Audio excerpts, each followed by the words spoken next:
Good morning. स्वागत है आप सबका बेसिक फिजियोथेरेपी यूट्यूब चैनल पर। हम बात कर रहे हैं फिजियोथेरेपी की। बेसिक फिजियोथेरेपी क्या होता है और किस तरीके से हम लोग फिजियोथेरेपी परफॉर्म करते हैं, हम स्टूडेंट्स या टीचर्स किस तरीके से पढ़ाते हैं उन चीजों को। तो बहुत ही सिंप्लीफाइड वे में और मेमोरिक्स जिसको हम लोग आसानी से याद रख सकें, इस टेक्निक से हम लोग आगे का लेक्चर स्टार्ट करेंगे। ये पूरा सीरीज रहेगा different type of cases of physiotherapy, जो अलग अलग कंडीशंस हैं, किस तरीके से हम लोग ट्रीटमेंट देते हैं, क्या उसका कोर प्रॉब्लम्स है, रीजंस क्या है, ये सब कुछ हम लोग एक्सप्लोर करेंगे वीडियो में। तो हम लोग स्टार्ट करते हैं सबसे पहले बेसिक ऑफ एनाटॉमी से। ये basic of anatomy, physiology, anatomy, biomechanics, ये सारे सब्जेक्ट्स हमें फर्स्ट ईयर में पढ़ाए जाते हैं। सबसे पहले हम लोग एनाटॉमी की बात करते हैं। एनाटॉमी में कुछ बेसिक वर्ड्स हैं जिनको हमें समझना है, जो आगे चल करके हमें हमारी जर्नी में हेल्प करेंगे। तो सबसे पहला जो वर्ड है हमारा वो है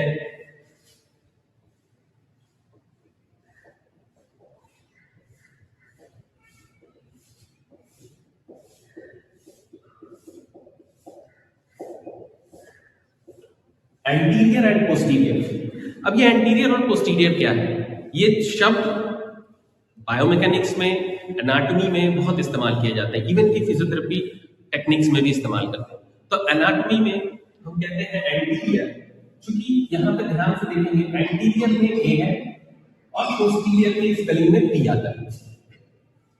एंटीरियर शब्द का मतलब होता है ए से आगे और पोस्टीरियर में पीछे। ठीक है।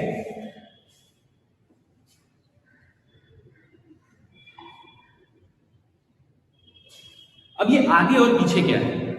तो हम लोग जिस नॉर्मल एनाटॉमिकल पोजीशन की बात करते हैं हमेशा, वो है simple standing position. Normal anatomical position की जहां तक हम लोग बात करते हैं वो होता है स्टैंडिंग पोजीशन, जो कि इस तरीके से, जिसमें आपका पाम एंटीरियर फेस करके खड़े होते हैं।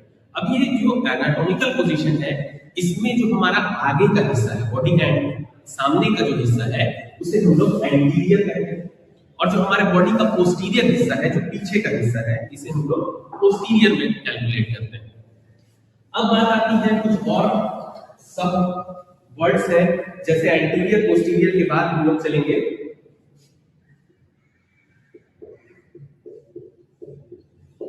मीडियल और लैटरल। अब ये मीडियल और लैटरल क्या है? मीडियल और लैटरल हम लोग इस तरीके से समझते हैं कि मीडियल को हम लोग इंटरनल भी कह सकते हैं और लैटरल को हम लोग एक्सटर्नल भी कह सकते हैं। ठीक है। तो मीडियल को हम लोग इंटरनल की तरह कैलकुलेट ले सकते हैं और लैटरल को हम लोग एक्सटर्नल की तरह समझ सकते हैं। तो ये मीडियल और लैटरल, इंटरनल और एक्सटर्नल आगे है। तो ये इंटरनल और एक्सटर्नल हम लोग कैलकुलेशन लेते हैं हमारे बॉडी के मिड लाइन से। एक इमेजिनरी लाइन जो हमारी बॉडी के ठीक बीचों बीच क्रॉस करती है, इसे बोलते हैं mid line of the body. तो इस mid line of the body के अंदर की तरफ अगर कुछ आ रहा है तो दैट विल बी मीडियल, और जो बाहर की तरफ जा रहा है उसे हम लोग कहेंगे लैटरल। तो ये हो गया मीडियल और लैटरल। इसी में हम लोग कैलकुलेशन करते हैं, जैसे हम लोग कहते हैं किसी भी वर्ड्स को इंटरनल रोटेशन या एक्सटर्नल रोटेशन। तो जो हमारा बॉडी पार्ट है, जो ज्वाइंट सरफेस है, वो हमारा टुवर्ड्स द अगर मिड लाइन आ रहा है तो उसे हम लोग कहेंगे मीडियल रोटेशन या इंटरनल रोटेशन। जो away from the mid line जा रहा है बाहर की तरफ, तो उसे हम लोग कहेंगे लैटरल रोटेशन या फिर एक्सटर्नल रोटेशन। इसी तरीके से हम लोग आगे चलते हैं और देखते हैं नेक्स्ट वर्ड। नेक्स्ट जो वर्ड है वो है सुपीरियर और दूसरा है इंफीरियर। अब ये सुपीरियर और इंफीरियर क्या है? नॉर्मल बोलचाल की भाषा में भी हम लोग इस्तेमाल करते हैं सुपीरियर, अपने से सुपीरियर। तो सुपीरियर का मतलब होता है ऊपर और इंफीरियर का मतलब होता है नीचे। सुपीरियर विल बी अप और इंफीरियर विल बी डाउन। इसको और एक शब्द से हम लोग समझते हैं एनाटॉमी में, जिसको बोलते हैं क्रेनियल एंड कॉर्डल।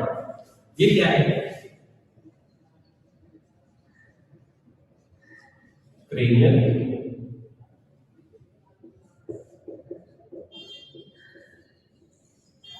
कॉर्डल।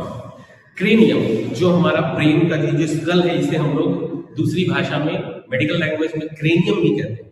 तो क्रेनियल और कॉर्डल दो वर्ड जो हम लोग सुपीरियर और इंफीरियर के साथ साथ सिनोनिम्स के तौर पर इस्तेमाल करते हैं, जिसमें क्रेनियल का मतलब होता है ऊपर की तरफ का हिस्सा और कॉर्डल जो हमारा नीचे का हिस्सा।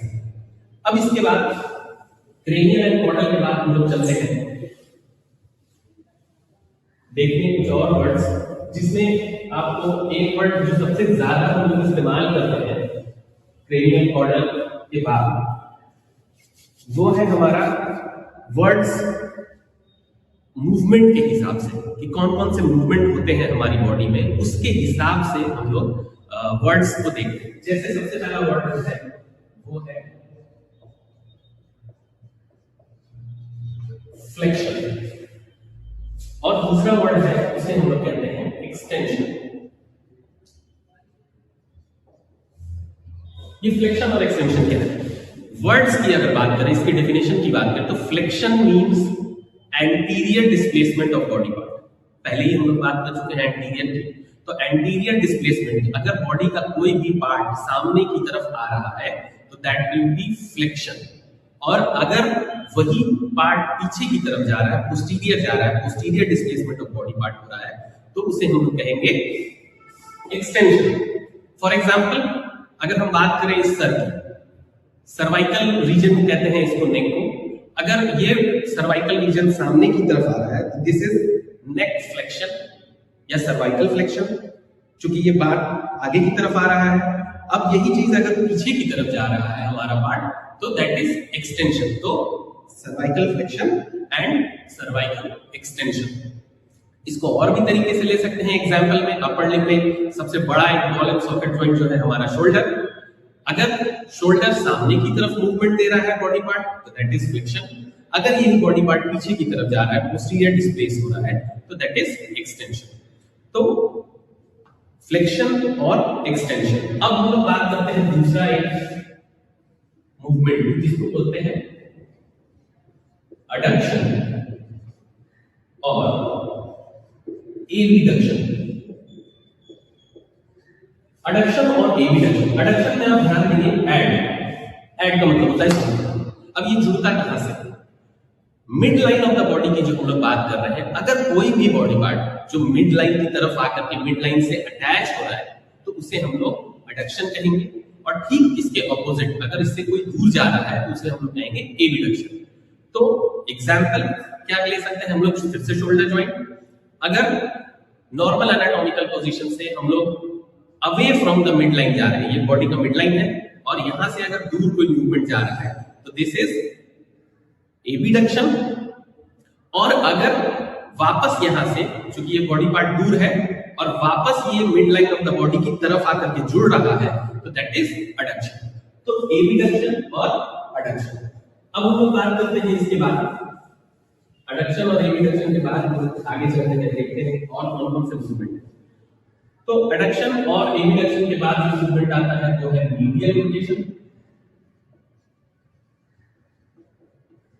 मीडियल रोटेशन, और दूसरा जो है वो है लैटरल रोटेशन।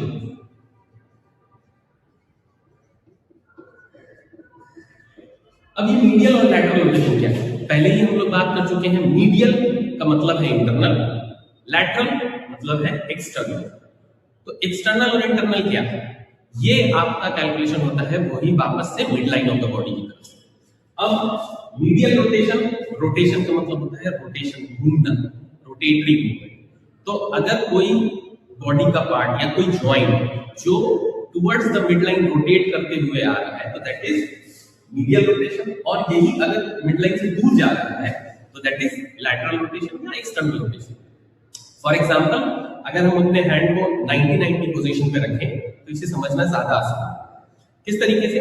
अगर हमारा पाम, ठीक है, अगर हमारा पाम नीचे की तरफ करें, ये मूवमेंट अगर हम करते हैं तो ये जो हमारा हेड ऑफ द ह्यूमेरस है ये अंदर की तरफ आकर के अटैच हो रहा है। या फिर इस तरीके से भी रख के इसको समझ सकते हैं कि अगर हम इस तरीके से कर रहे हैं तो हेड ऑफ द ह्यूमरस अंदर की तरफ आ रहा है, दिस इज इंटरनल रोटेशन या मीडियल रोटेशन। और अगर यहाँ से हम इसको बाहर ले जाए तो हेड ऑफ द ह्यूमरस इस तरफ से घूम रहा है बाहर की तरफ, तो मिड लाइन से दूर जा रहा है, तो इसलिए this is lateral rotation. Medial और लैटरल रोटेशन के बाद हम लोग बात करते हैं, अब आते हैं एक बहुत कुछ जॉइंट्स ऐसे हैं जिसमें अलग अलग तरीके के कुछ स्पेशल टाइप ऑफ मूवमेंट्स पाए जाते हैं, या कुछ बॉडी पार्ट्स ऐसे हैं जिसमें अलग मूवमेंट्स पाए जाते हैं। फ्लेक्शन, एक्सटेंशन, एबडक्शन, एडक्शन ये ज्यादातर पाए जाते हैं। कुछ स्पेशल मूवमेंट है, जैसे सबसे पहला मूवमेंट है हमारा सुपाइनेशन और दूसरा है प्रोनेशन। अब ये सुपाइनेशन और प्रोनेशन क्या है, ये हम लोग बात करते हैं अपने फोरआर्म के रिगार्डिंग। यहाँ जो फोरआर्म में रेडियस और अल्ना, थंब के साइड जो बोन है इसे हम लोग रेडियस कहते हैं, और जो लिटिल फिंगर कानी उंगली की तरफ है उसे हम लोग कहते हैं अल्ना। तो ये रेडियस और अल्ना का जो मूवमेंट है एक दूसरे पर ओवरलैप करने का, इसे ही हम लोग सुपाइनेशन और प्रोनेशन में गिनते हैं। सुपाइनेशन का मतलब होता है सुपाइन, सुपाइन का मतलब होता है हाथ की तरफ। तो अगर आपका हाथ इस तरीके से है मूवमेंट तो ये है सुपाइनेशन, और अगर आपने हाथ को घुमा दिया इस तरीके से तो दैट इज प्रोनेशन। इसी चीज को आप इस तरीके से भी देख सकते हैं, अगर मैंने हाथ यहां रखा है तो ये सुपाइनेटेड हैंड है, और अगर मैंने हाथ को घुमा दिया अपनी तलत्ती को ग्राउंड की तरफ कर दिया सरफेसिंग, तो ये हो गया प्रोनेशन। तो दैट ये है सुपाइनेशन और ये है प्रोनेशन। अब हम लोग बात करते हैं एक और जो स्पेशल मूवमेंट है रिस्ट का। रिस्ट में भी आपको फ्लेक्शन एक्सटेंशन तो जरूर मिलता है देखने के लिए, जैसे रिस्ट है ये जॉइंट, तो फ्लेक्शन और एक्सटेंशन, ठीक है। अब बात करते हैं एक खास तरीके का जिसको बोलते हैं रेडियल डेविएशन, और दूसरा है अल्नर डेविएशन।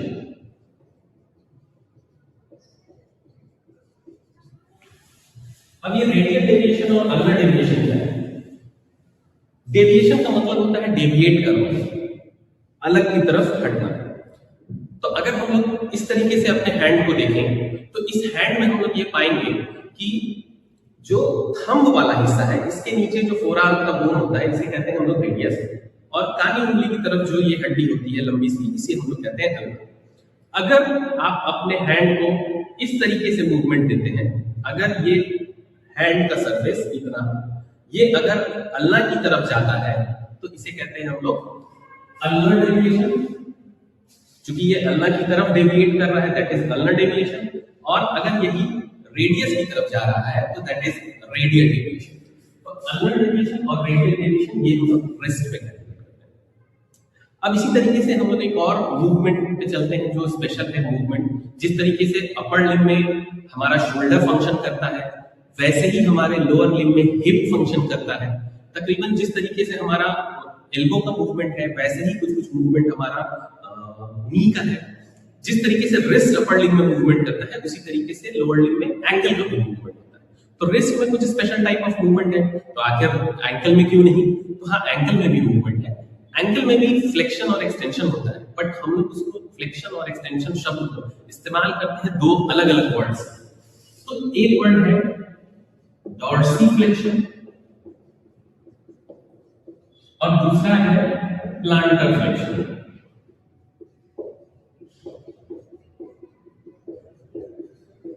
अब ये डॉर्सीफ्लेक्शन और प्लांटर फ्लेक्शन क्या है? शब्द से याद रखेंगे प्लांट। प्लांटर में आप लोग देख सकते हैं प्लांट, प्लांट का मतलब होता है पौधे। पौधे कहां से उगते हैं? तो जमीन से, नीचे से, उसके जड़ जमीन से जुड़े होते हैं और पौधा ऊपर की तरफ होता है। तो हमारा जो मूवमेंट है, अगर हम पकड़ लें इसको अपना फुट, तो अगर मूवमेंट फुट का, सोल का मूवमेंट टुवर्ड्स द ग्राउंड हो रहा है, अगर धरती की तरफ हो रहा है तो दैट इज प्लांटर फ्लेक्शन, क्योंकि प्लांट नीचे होते हैं जमीन में, तो प्लांटर फ्लेक्शन। और ऊपर की तरफ अगर ऑपोजिट मूवमेंट हो रहा है तो दैट इज डॉर्सीफ्लेक्शन। ठीक है।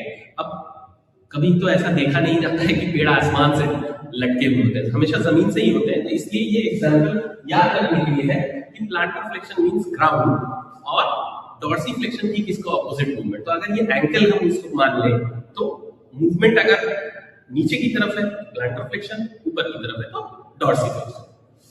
अब इसी तरीके से एक और मूवमेंट है जो हमारे एंकल में पाया जाता है, एक स्पेशल टाइप ऑफ मूवमेंट जिसको हम लोग कहते हैं इवर्जन और इन्वर्जन। अब ये इवर्जन और इन्वर्जन क्या है?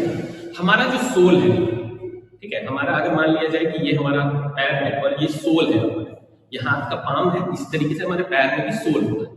अगर यही sole towards the mid line अंदर की तरफ आ रहा है तो दैट इज इनवर्जन। इन का मतलब होता है अंदर, ठीक है।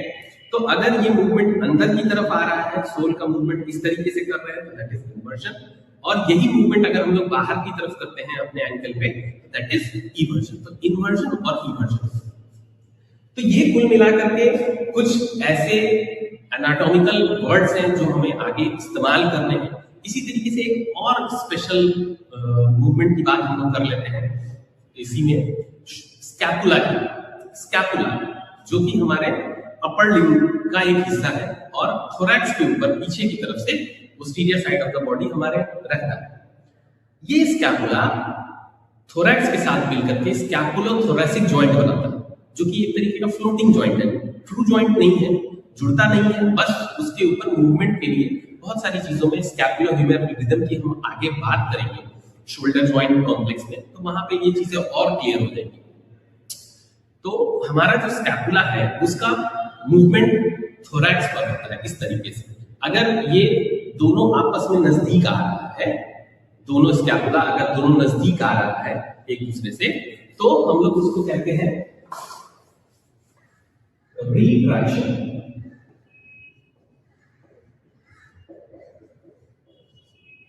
और ठीक इसका उल्टा होता है प्रोट्रैक्शन।